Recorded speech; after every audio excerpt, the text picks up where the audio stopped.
Now we've installed Dataflex Link, we're going to create our first database.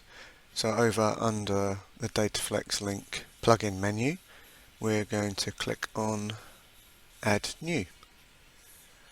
And we'll just follow the wizard to help us set up a new database. So let's get started. So here we can see some instructions. So this is what we do when creating a database or a search engine.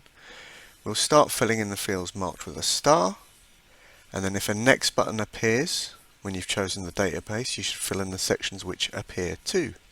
And then we'll click Create Database when we're ready.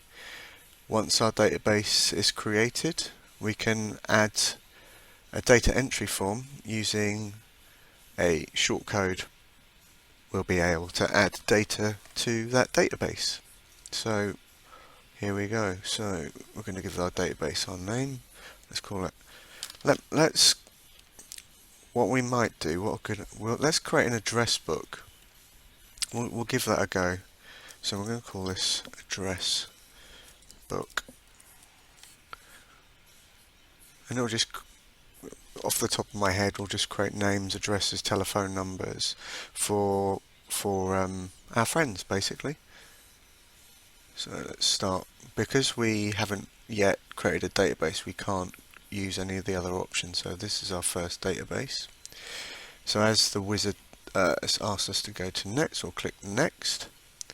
Now this is, we'll go through this later, we don't need this right now, so we'll click on next.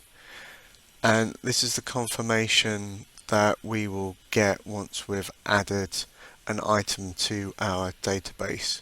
This can be anything, so let's just put thank you, you have added an address successfully.